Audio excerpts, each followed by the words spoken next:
everybody, and welcome to the Rams Review podcast with your host, Jason. And it is a full house today for the first.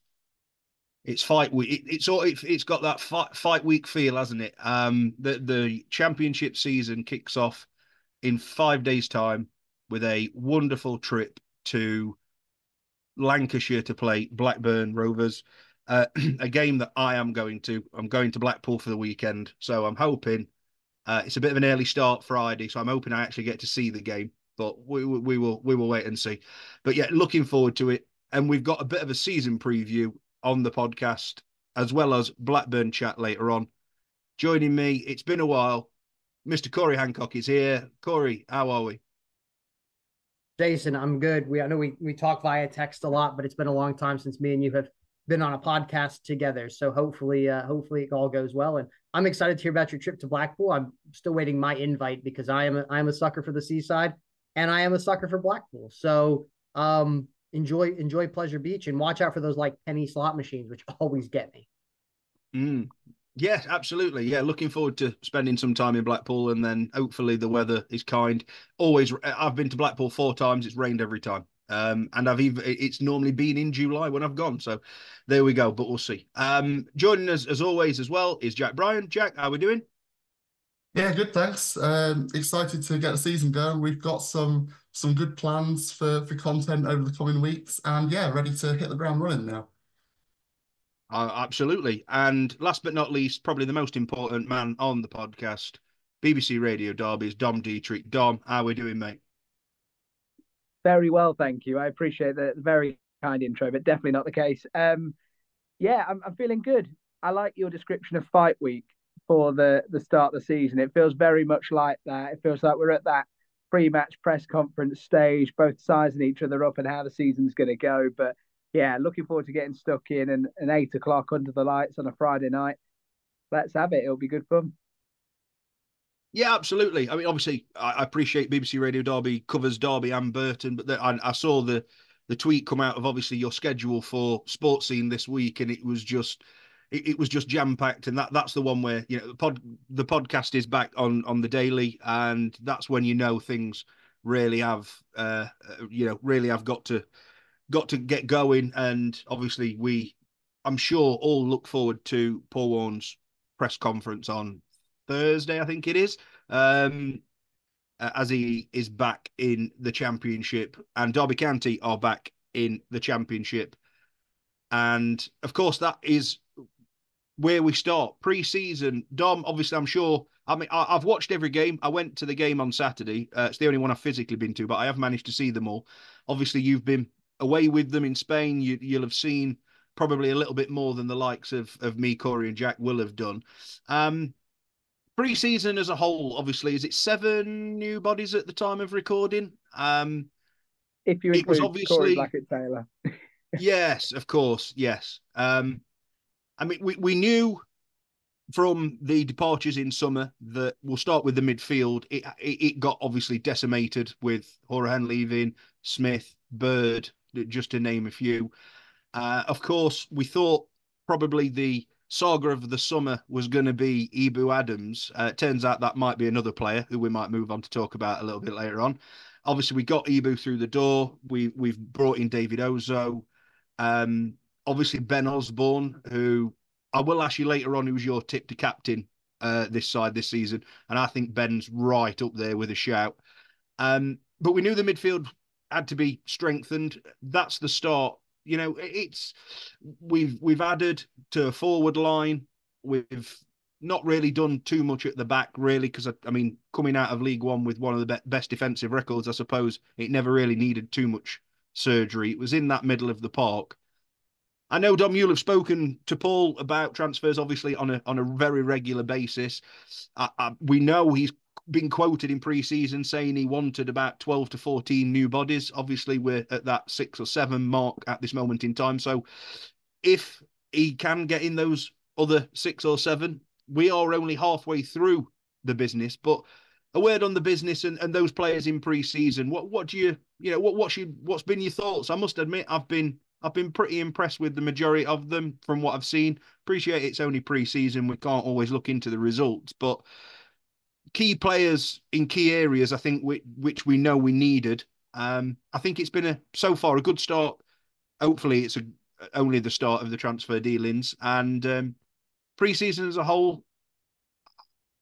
Do you think they're now ready for that 11 that go out there on Friday? Do you think they're capable?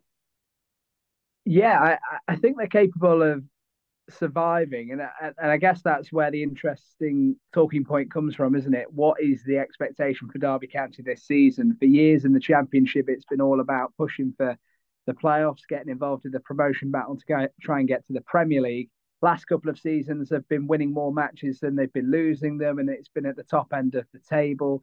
This season they come into it, and suddenly there's a shift, and there is a momentum shift, perhaps, in how Derby are going to approach things. And they are going to be the underdog in some games. You just have to look at the money that's been spent at the top end of the table. You look at the likes of Leeds United, who are the odds on favourites to go and win the title this season. They've spent over £12 million on a single player. And that is what Derby and Paul Warne and David Clowes are competing with at the moment. And I think that's the reality, isn't it? Pre-season as a whole has been really interesting, I think, because we've already had that roller coaster of emotions, really, with the toing and froing, with a couple of bad results with the 3-5-2 system.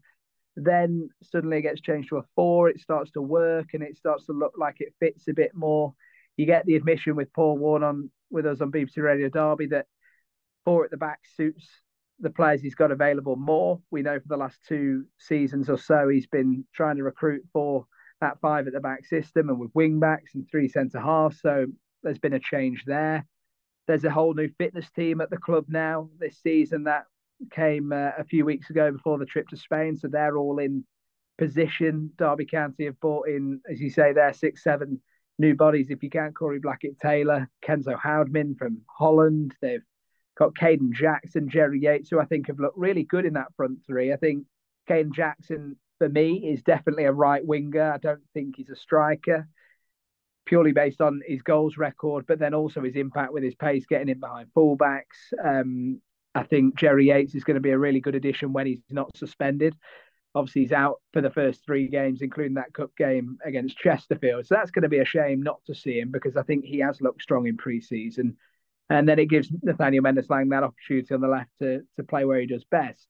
You spoke about the midfield restructure. I think that's been essential, obviously, this summer, with the players, as you mentioned, that have walked out of the building.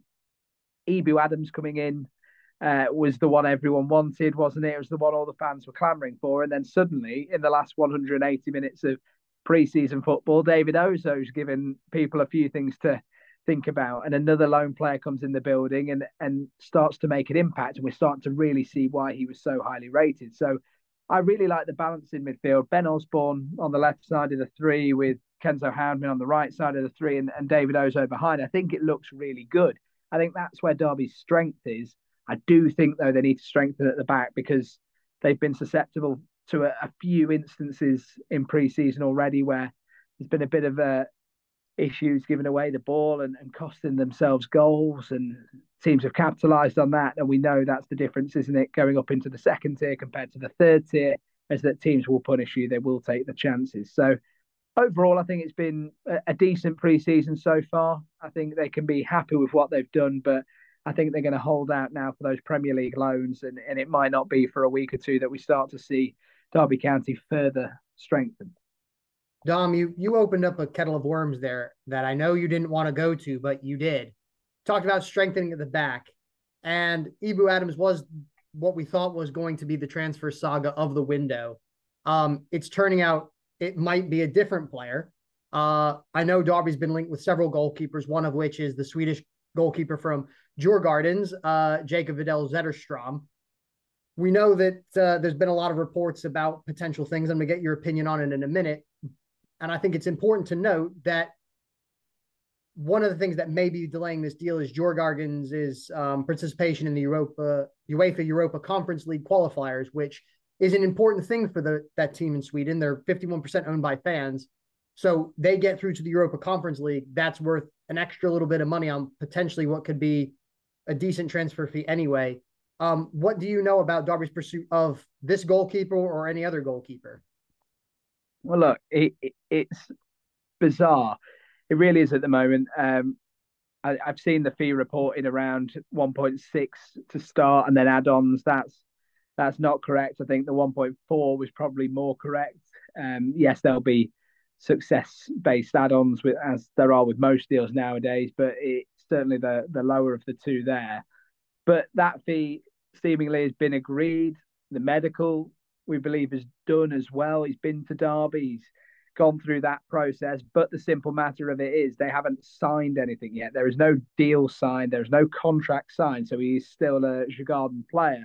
I asked Paul Warne about it on Saturday after the Valladolid win. And as you can imagine, it's hard for a head coach to talk about a player that isn't theirs just yet, but you can see the frustration because Derby thought they had this lined up a couple of weeks ago and it seems to just keep going on. It started with 2 games, now it's gone to 3, now it's gone to 4. It's like, oh, let's get through this part of the Conference League. Oh, we need him for the season now because they're midway through their season in Sweden. So it's an ongoing saga, but I think Derby County are at a crucial point where, look, if it's going to happen, they've got to sort of make a decision. They've got to say, look, we're not willing to wait, or we are. And I think, as Paul Warne mentioned, they have 2 or 3 targets that they're going to chase, and that's something that they're going to pursue, and they feel comfortable with that.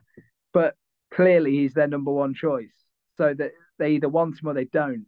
And I think £1.4 million, whilst it's not a lot in respect to the rest of the league, to Derby County it is, and given the recent history, spending money wisely and on players abroad has to be correct and it has to be done in the right way. So I think they have a point to make here, whether they stick with it or not, because going into the start of the season, which it looks like they will do without a goalkeeper in the building other than Josh Vickers really, and Rohan Luthra as a third option, is a bit of a worry. It's a bit of a worry when the manager's still talking about getting a striker and a defender and a creative midfielder. So just one of everything, basically. Yeah. What do you think the mentality is of Josh Vickers at this moment in time? Because I know he struggled a little bit in preseason. I don't think he's put in a couple of very convincing performances where people would sit there and go, wow, that's the guy. We know that they want a goalkeeper, probably also because of the thing. But, like you said there, it's been going on for 3 or 4 weeks. What's the mentality, do you think, of Josh Vickers at this moment in time, thinking like, this is an opportunity, but I also know I could be replaced tomorrow. I mean, he's always struck me, having met him and spoke to him as you have as well. He's a very nice guy, very genuine, ultimate professional, but it's got to take an impact at some point mentally with the player.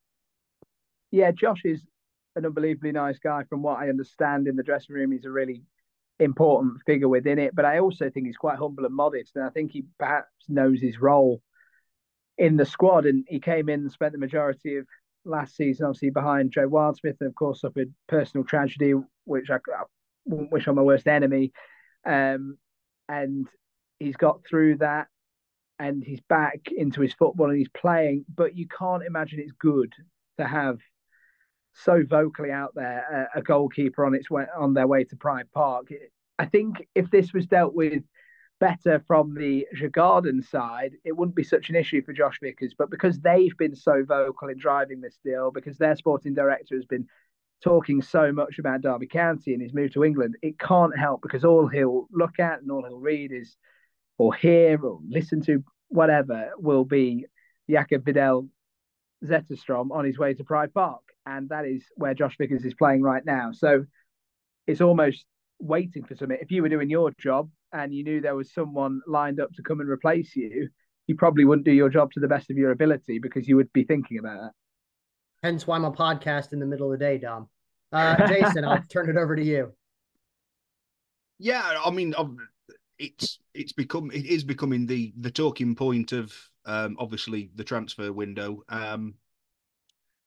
Look, I mean, we've all seen the reports. We've all seen, as Dom, you've just alluded to, they've been very vocal, and Derby County seems to be pretty much the name that is mentioned in all of those pieces wherever you find them online. I think it's. I mean, me and Corey was talking about this the other day, and I think pretty much exactly what you've just said. If it is their number one target, if it is, which by the sounds of it is. I've seen reports it might be the end of August. I mean, who knows? But surely, and I think even Dom, I think Paul said to you, to almost quote paraphrase, there's three that are miles ahead of everything else, and if I mean one of those, I would assume is still probably being reported is Leicester City's goalkeeper Iverson, but of course we know that money is probably a sticking point with that one. It's exactly what you've just said, Dom. It's if Derby have gone down the line with it already so far, how privy were Derby to these conversations of how long they were going to keep him for? I mean, at the end of the day, if the conversation at the beginning of the deal was we're having him until we're either out of Europe or qualified for Europe, then yeah, at the end of the day, that's the deal, and he will come when he's ready, or when they deem it's ready.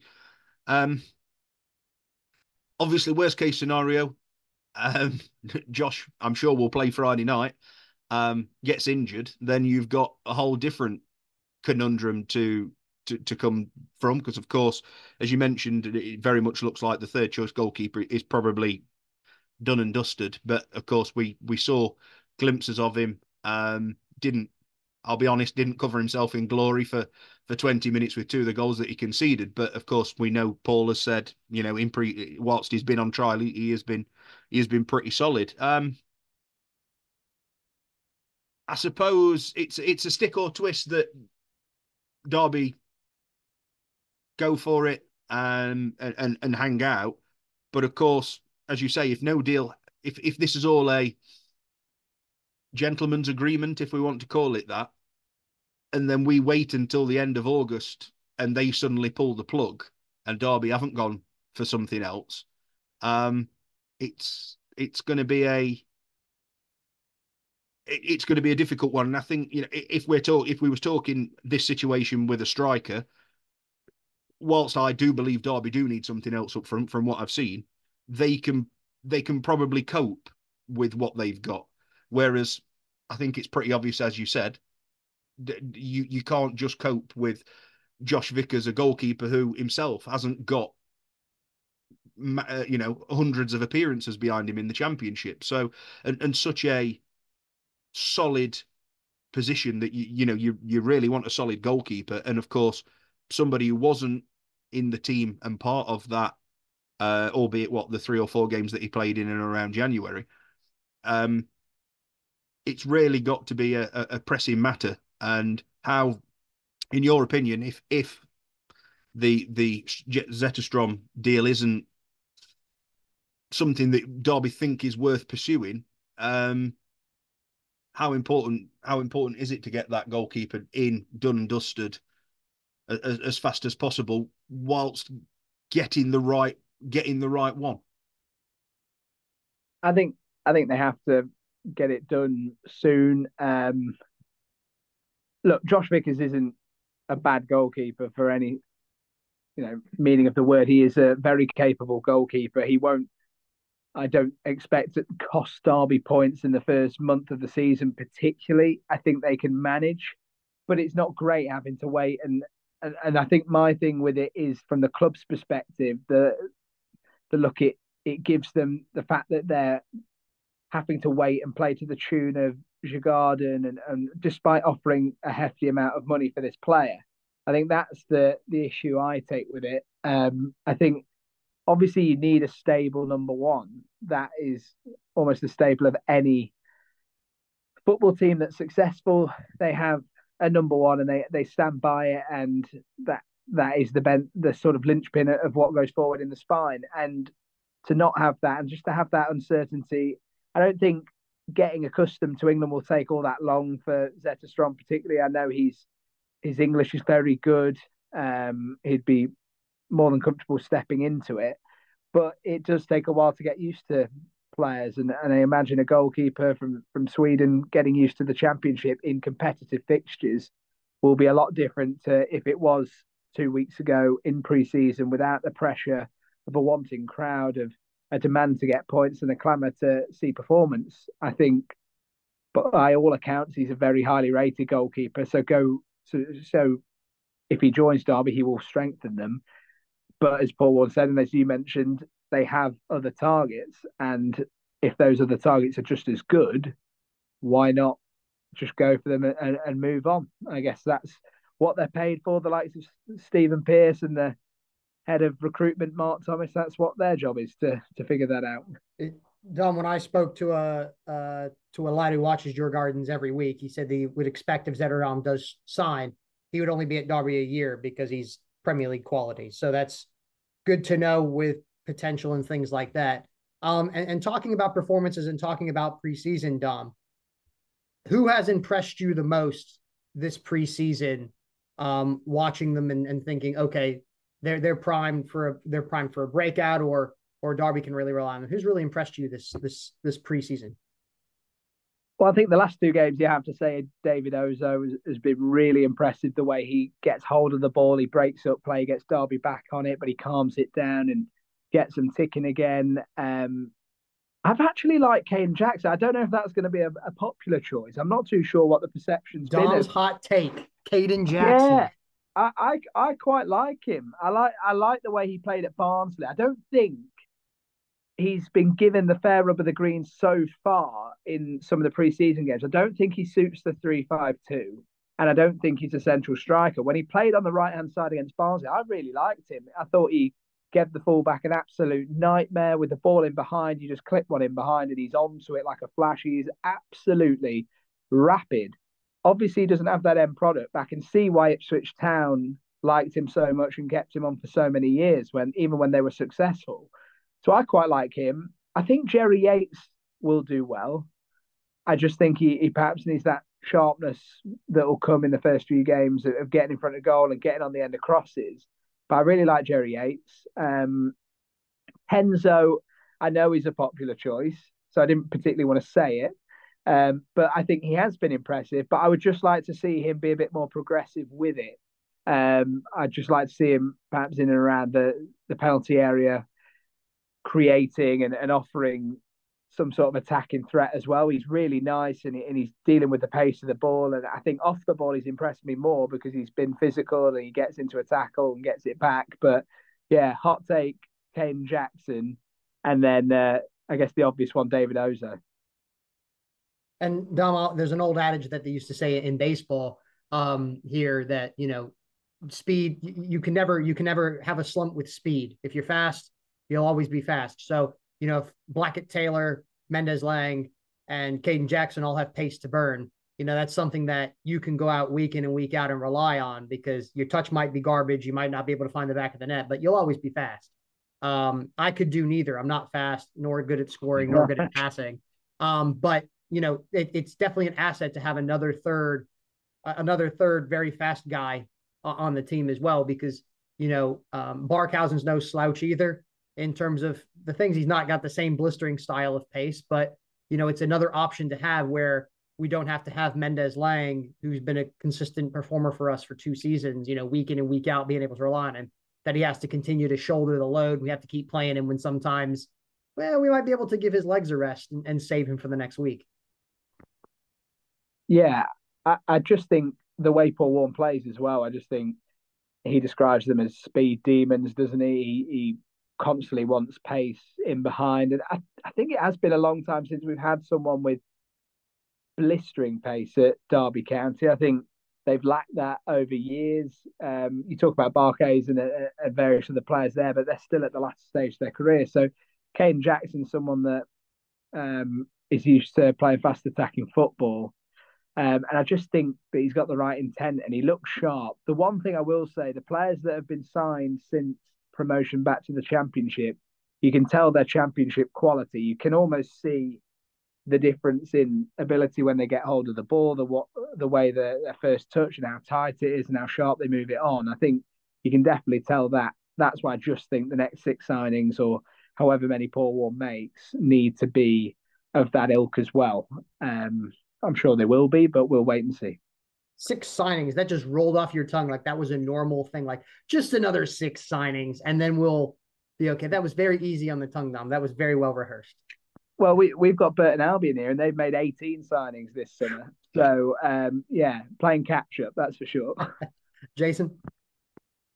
And we can slip straight into that because obviously you alluded to it a little bit earlier, Dom, but I think one area that is obvious we are going to need, I think, somewhere else is that striking option. Throughout pre-season for me, the amount, and we know the way that Paul will try and play in the Championship, get it down, crosses into the box, all that kind of thing. If I'm going to pull up a little thing that I think we've been a bit poor at in pre-season, and I'm sure most would say actually defensively we've looked a little bit shaky. I actually think in most of the games when it's been a settled, that from the start the defense hasn't been too bad. It's when obviously the substitutions come in and all the changes that have been made, that makes obviously a massive difference and a disruption, which of course we're not going to get in the Championship when things are for real. But the amount of crosses that we have tried to put in, and just the lack of anybody getting on the end of them, I think is probably one of my biggest worries up to date. As you say, I think Yates, of course, we missed for the first 3, which is obviously a bit of a shame. I don't think Collins has probably played as much of pre-season as, certainly from the off, as I would have expected him to, having obviously come off the back of a near enough 20-goal season last year. Obviously, one we know that took a little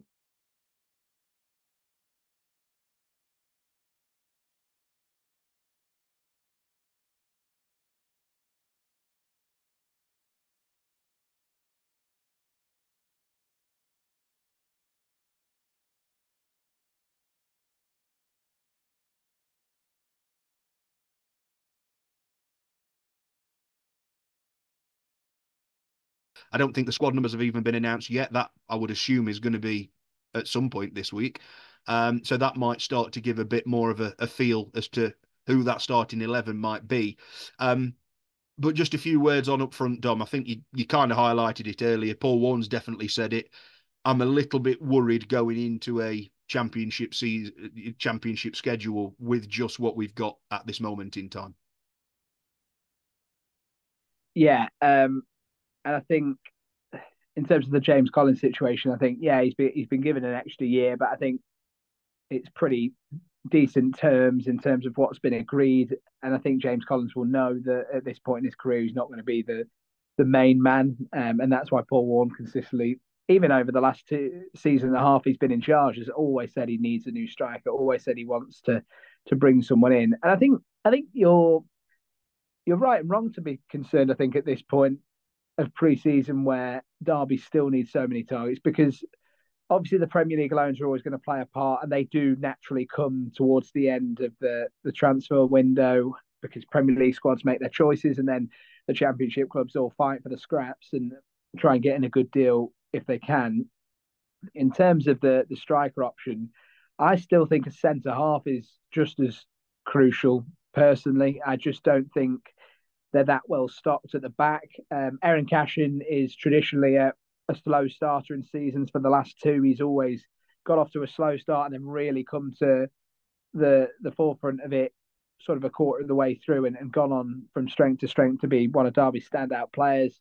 But I would put the centre-back situation in line with the striker one. I think Derby can cope at the start without Yates, maybe. I don't know what Saturday did for Paul Warne in his decision making, because you could see he tried Caden Jackson down the middle and it didn't have the same effect. And then his next choice was to try Dejon Brown down the middle. And then it was Collins later on. So whether he's seen already what he needs to see from James Collins, he knows what he can offer them going forward, or and whether the last rolls of the dice were Kane Jackson and Dejan Brown, I don't know. But I would think those two 45 minutes would be testing that exact thing, whether he can throw Dejan Brown in. I don't think he had his best game against Real Valladolid, didn't really get involved all too much. And I'm not sure about Kane Jackson. But also, let's be honest, the formation could change. And I think that's the other bit that gives people a little bit of concern is the fact that there are two formations in which Derby could line up. One they've looked good in pre-season, and one they've looked not so good in pre-season, to put it politely. And coming up away from home Friday night, and a team like Blackburn who could be competitive. I mean, they were right at the wrong end of the table last season, and no one expected them to be there. This season, they'll be hoping to be resurgent and be better. I could see a world where he plays three centre halves against Blackburn. So that's the other thing to factor in. I think I've said it a few times. I think there's just a few more questions than answers at the moment with Derby County, and that would be the concern I'd expect from people going into the new campaign. Dom, I'm going to come to you last for this next question as we go around the table, but I want to come to Jack first. Jack, what are your expectations heading into the season as we sit right now, minus the 7 or 8 signings that Derby need? Where are you expecting Derby to finish? What are your hopes for this season? Honestly, I've said it from the start. I would take 21st. This is just a season of stability. I mean, I remember your interview with Stephen Pearce a few months back, Dom. He said as much. This season, if Derby were to get promoted, it'd be a season of stability and then push on again. And that's very much what we're seeing, I think, in kind of a lot of expectations. You see all the 1 to 24s that have come out over the last few days and things like that. That is kind of the hope. I'll just very quickly touch back on that formation thing and just mention, I think there's a really interesting contradiction in maybe what we've seen from recruitment and the profiles of players. In obviously they've maybe built a little bit for that 3-5-2 in theory, but in terms of the profiles of the players, I do think, going back to what you're saying about the likes of Caden Jackson, they do definitely suit that 4-3-3 more. And some of these key positions we're talking about are going to be crucial, be it wingers with pace on the counter, be it having an extra defender in squad or a top-class goalkeeper. Going to be crucial for these games where Derby are under the cosh, trying to survive and perhaps trying to nick something. Yeah, Jack, that's an excellent flag. Jason, I'm going to come to you very quickly. Where are Derby finishing this season? I'm a bit like Jack. Anywhere above 21st will be absolutely fine. I'm a diehard Derby fan, but I'm not stupid. We are not doing an Ipswich, and I don't think any Derby fan realistically thinks that we will. I think exactly like Jack said, it's a season of stability. As Dom pointed out, I think there is more questions than answers at this moment in time. We've still got, whilst we've added at the moment, if we can bring in another 6 or 7 of championship quality, then I think that's a different conversation. But at this moment in time, we are very much of a promotion transition thing. And no disrespects, Paul Warne did what he got brought in to do, but he is still unproven at the championship level of keeping a team in the championship. So I think 19th personally. I think there are 4 or 5 teams that Derby should finish above, with the caveat of I think without bringing in another striker, I think we might be in for a bit more of a relegation scrap than the 19th sort of suggests. I don't expect to be in a relegation scrap, to be honest. I think we do. I think we almost a coast of a season. I'd be more than happy with that. Obviously, picking up a fair few points at home, I would fully expect, as most promotion sides sort of do. And we know from the last time in the championship, albeit with a different set of players, when the chips are down, we Pride Park can get points in terms of the fans. So yeah, 19th for me. Dom, we've got 1 minute left before we turn you back over to your day job. Where are Derby finishing? What are your expectations for this season? Well, I think they'll survive, and I think that's all that they want going into the season. So I would go with survival for Derby County, whether that be 21st, 20th, 19th, whatever. I just think that's essential. They need to be back in the Championship again next summer. I think that's part of the business plan. I think that's part of the long-term vision as well, to then build and go forward, and perhaps, who knows, down the line, get investment of some sort to try and compete at the top end. But yeah, I think they will survive next season, and I think it's a big moment, as Jace pointed out, for Paul Warne to do that, because he's not done that before in the Championship. So yeah, survival. Well, Dom, thanks very much for your time. Really appreciate it. We look forward to catching up with you later this season. Nice one, guys. Thanks for having me. Pleasure.